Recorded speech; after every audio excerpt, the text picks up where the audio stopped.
Girl, let me tell you what happened. It was mid-November 2014. Like most, I was preparing for the craziness of the holidays. My Thanksgiving feast had to be perfect, and my house, even more. Yep, I was one of those. Christmas trees and decorations on every floor, in every room. That's normal, right? But that particular year, that's normal. I don't know what's wrong with you. But that particular year, something about me was off. In fact, I had been feeling this way for quite some time. But I couldn't stop to think about that. There was way too much to do if I was going to pull off the perfect holiday traditions that I'd come known for. So I began to go over my to-do list. Prepare Thanksgiving dinner. I thought, I'll make a small meal this year. Homemade dressing and duck, Southern-style macaroni and cheese, collard greens with smoked turkey legs, fresh green beans, cornbread, lima beans with sauteed tomatoes and herb, sweet potatoes, ooh, gotta have sweet potatoes, banana pudding, peach cobbler, and my famous caramel cake. I'll have Mama help me with this one. She can make the potato salad. Decorate the house, make the front door wreath, etc., etc., etc. The list wouldn't stop growing. Instead of letting some things go, I found myself throwing spontaneous adult temper tantrums. You know, I would say things like, why am I the only one who cares about things around here? I should just say forget it. And then there's the all-time classic, I'm not doing this next year. But deep down, I think I wanted the strength to let it all go. The worry, the expectations, the responsibilities.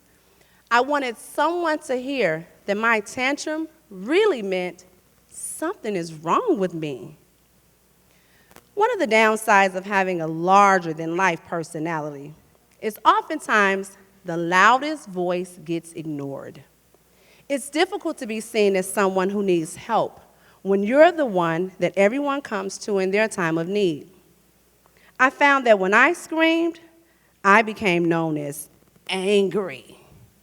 My cries for help automatically were just tuned out. And that just added to the pain and the feelings of frustration, rejection, confusion, and loneliness, all of which came crashing down on me, and I suddenly found myself on the floor in my closet, curled up in the fetal position, bawling for no apparent reason. Can you believe it? I actually started to scold myself. Are you doing this for attention? Is something really wrong with you? No one else noticed, so it must be all in your head. The muffled cries must have escaped my chest as I bear hugged myself tightly. Outside the bedroom door, I could hear, is Mom okay? What's wrong now? What did we do to make her mad? Let's just give her a moment to herself. But I didn't want a moment to myself. I needed to be embraced. I needed to understand what was happening to me. But I didn't know how to say the two little words that could make it all better. Help me. Instead, I did what I had watched my mother and other Christian mamas alike do for years. I prayed, quoted a couple of scriptures, and gave myself a strong pep talk. Girl, you're better than this. Get off that floor. I got up, but I didn't just keep it moving as I normally would. I called the doctor. It was all a blur. But I remember a pleasant voice on the other end of the phone asking how she may help me. While sobbing, I cried, "I need to see somebody. I don't know what for, but something is wrong with me. My emotions are all out of whack, and my brain is sabotaging me. Who can I see? A psychiatrist? A shrink? I don't know anybody. I just need to see somebody. I'm not okay." Wait, what do you mean you can't fit me in for 3 months? You need to understand something. Black people don't go to the doctor, we pray. So if I'm on this phone begging you to see someone, this, honey, is a 911 situation.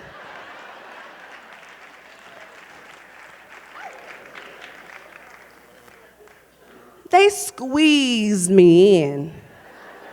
6 weeks later. Fine, I'll wait this out. I just had to keep breathing until my first appointment.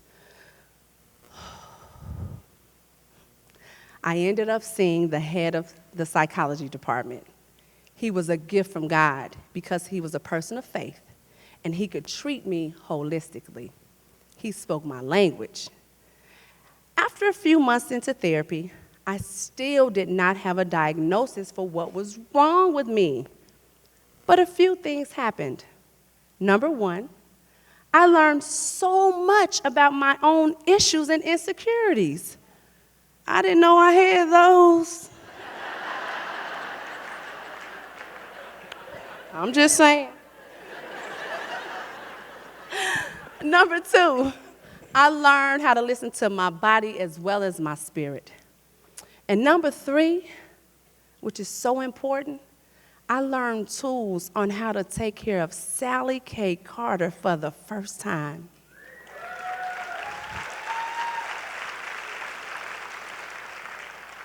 When the time came to figure out what was going on with me, I was prepared. I had the strength physically, mentally, and spiritually to handle what all would come. That following summer, I expanded my work to Chicago. It was fun, exciting, and a really big deal. I was going back to my hometown to serve the very community that was the foundation to who I had become. Living in two cities was challenging as I tried to maintain my responsibilities as a wife, a mother, a daughter, a sister, and a friend. Understandably, life became more stressful and crazier than ever before. I found myself thinking more often, something is wrong with me. Something's not right. New symptoms started to appear. I began to experience a level of tired that I could not just shake off. My 20-minute cat naps turned into 2-hour lines in your face, drool dripping down your arm, deep sleep. My body was turning on me with electric shock from the base of my neck that would travel down to my fingertips. It would happen when I tilted my head a certain way or if water splashed on my neck during showers. I figured out how to get through my days without bending my head, and I chose to take baths until I had time to see a doctor. I had to get through this busy summer, and it seemed simple enough just to avoid these issues until I had time to deal with it all. I found a way to hold on and keep going. I survived summer 2015, but barely.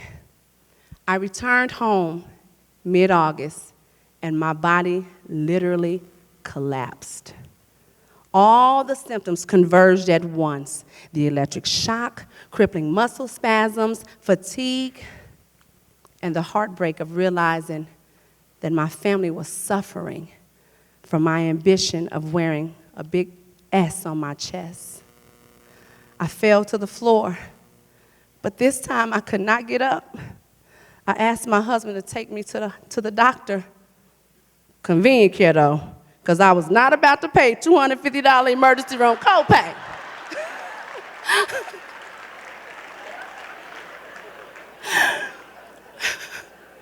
Y'all gotta keep it real. And keep my money too. X-rays were taken of my spine, but nothing was found. They said it was more than likely just a case of arthritis. I'm no doctor, but after almost a year of these intense symptoms, I knew that it was something more. I insisted that they look again. Months of therapy had prepared me for this moment. Though my mind, body, and heart were broken, my spirit was strong. I was able to push away all fear and become my own healthcare advocate. Because of my persistence, I was sent for more tests, and they did indeed find something. I knew it was bad when I heard the doctor say, "Uh-oh. Well, you have my attention now, Doc. What is it?" We discovered what had been attacking me all those months. Multiple sclerosis, more commonly known as MS. Well, what do you know? It wasn't all in my head after all. At least now we knew what we were dealing with. The neurologist explained that MS showed up differently in every patient. Further tests and scans confirmed 7 MS lesions in my brain and 3 in my spine. I was truly a walking miracle. The diagnosis was scary, yet a relief at the same time. The nurse started going through my prognosis, and it didn't look good.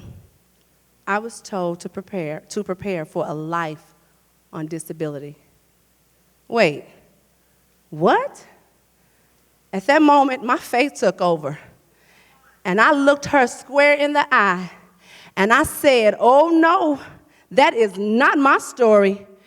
God will get the glory out of this."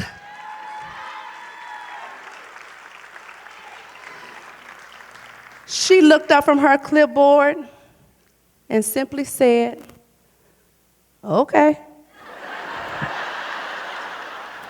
Not the big moving moment I was subconsciously expecting. I must have thought the doors would open up and a gospel choir would come dancing through and waving their hands, and suddenly I'd be healed. That's how it happened on TV shows like Touched by an Angel. Either way, this was my moment. And I can hold on to the prognosis that I was given and prepare for a life on disability, or I could allow MS to become my strength to let go. I chose the latter. I chose to let go of the perfect holiday decorations, the perfectly clean house, the picture-perfect family, and for once in my life, that stupid S on my chest, I let it all go.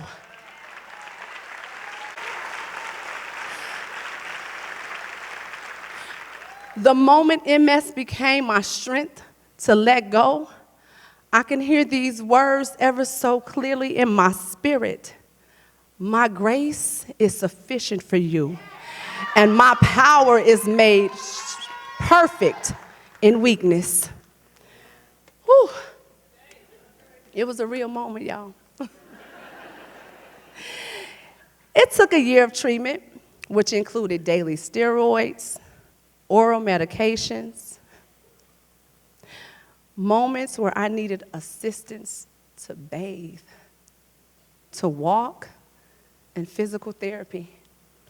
I had to figure out how to live my new normal. And that new normal went at a much slower speed than I was used to. So much of my journey was about letting go of control. I wanted to be in control of every detail of this situation, but I couldn't. I had already surrendered my control card, and there was no turning back. For most, MS is a life-threatening neurological disease with unpredictable twists and turns. For me, MS is my strength.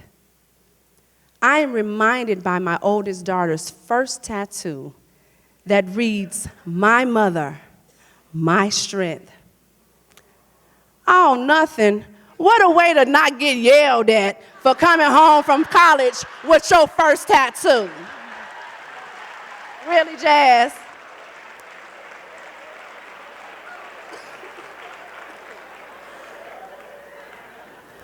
My son and baby girl still believe Mommy has all the answers. I am reminded by my sister's declaration over me that I am healed and I am whole.